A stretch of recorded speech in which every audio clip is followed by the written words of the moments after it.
I thank you, Chris, and thank you to the great panelists who gave us so much information in such a short period of time. I feel like for every session, we never really had enough time to go deeper into these subject matters, but there's just such great information that was shared today. So I'm really excited that we got this far.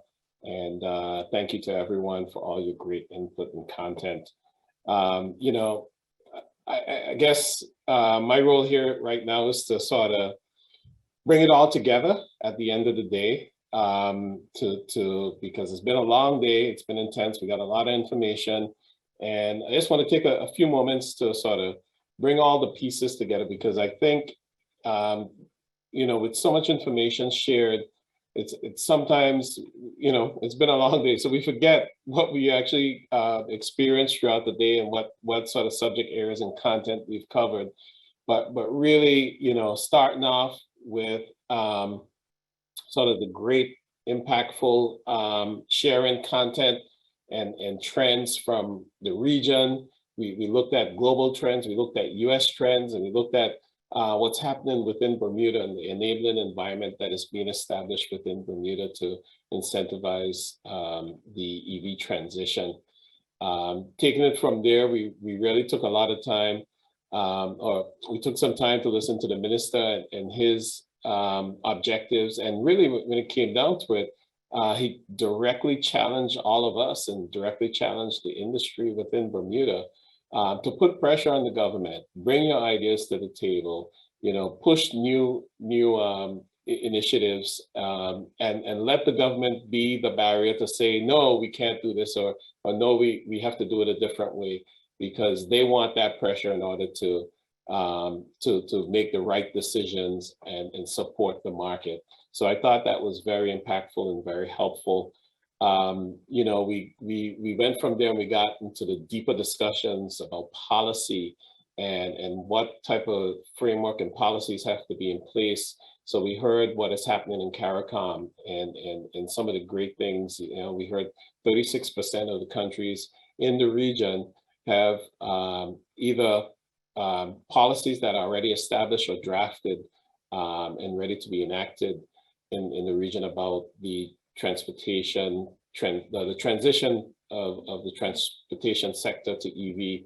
We heard about the EV working group in CARICOM and some of the great work they're doing.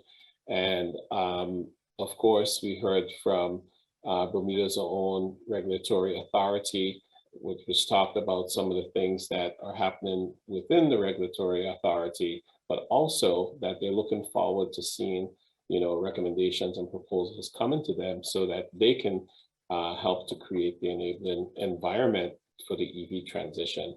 And then we of course heard from the transportation department from the Bermuda government transportation department that gave us a sort of a layout of the where we are within Bermuda context in terms of the EV transition today, and some of the things that are both concerning to them and things that they see as factors that they have to consider when developing policy.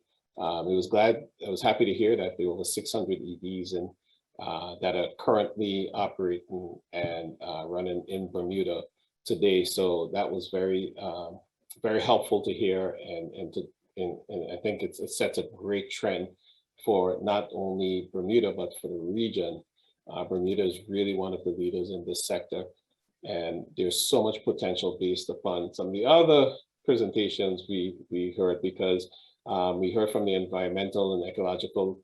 I heard about the environmental and ecological impacts from the Department of Environment in Bermuda, and the concerning or the case for why EVs and the transition is so important, because of the impact on human health and the impact on the environment. We all sort of knew that, but there was very detailed information shared that I think helps us to put it in context, especially in a small island where these things impact us on a daily basis. So moving on, I mean, there's so much to share. Demand signals, the consumer commitment section, and we talked about the supply market. We got the lay of the land for the public bus procurement in Bermuda.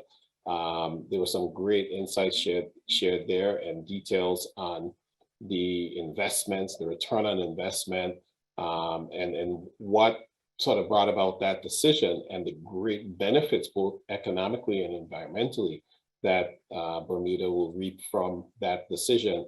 So with that said, that's just the first stage, and it's good to see that there's a next stage or two more stages planned in that investment decision. So we heard about, this is going to go on for a while, so I'm not going to get really detailed, from Liberty and the e-mobility strategy that they've set. That's right there in Bermuda. So that's very important because we can see that not only on the government side, there is a move towards EV transition, but there is the utility or the energy sector is also very leading from the front and leading by example in terms of transitioning their own fleet and making things happen and setting up the enabling environment within the utility.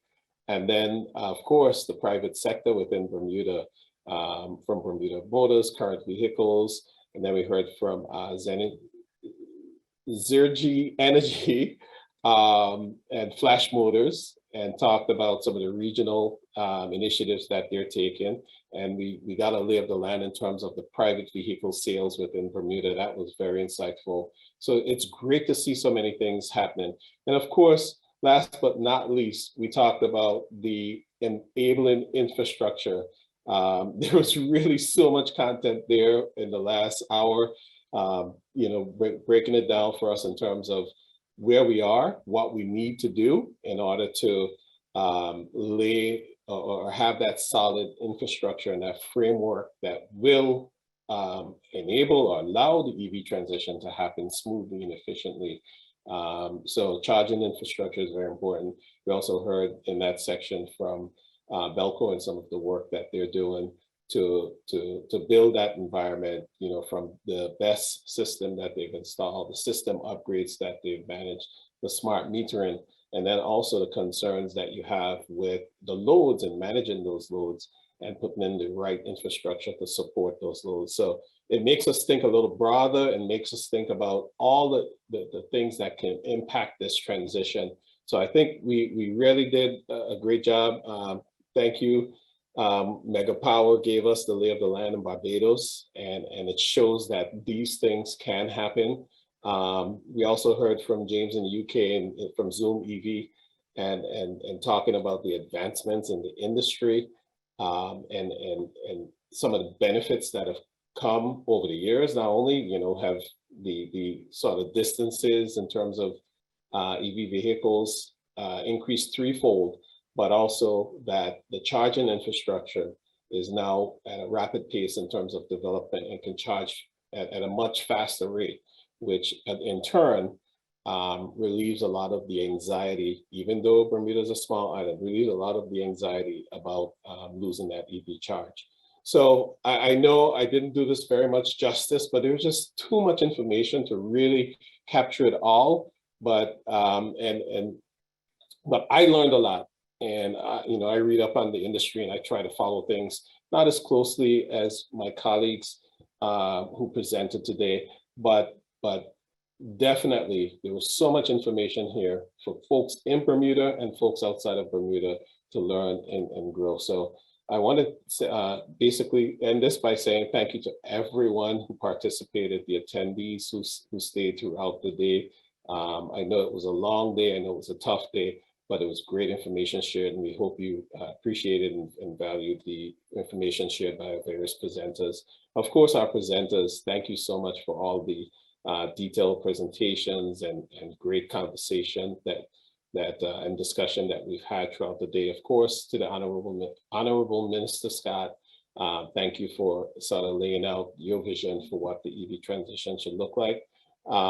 We're going to have a closing session where we're going to spend some time with discussions between panelists, moderators, and attendees. So if you have more questions, feel free to stick around and we'll have some breakout sections. But just to continue with the trend here of the thank yous, I know I'm going to miss a lot of people, so I really apologize in advance. But the Department of Transportation for really pushing this initiative and making it happen and supporting this along the way. The Department of Energy, Aaron, who has been spearheading a lot of the work around this and making it happen. The Bermuda private sector, many of you are participants and presenters. But not only that, you brought your experience, real experience from the ground to the discussion today. And of course, the regional private sector, all of those who participated and presented, thank you so much.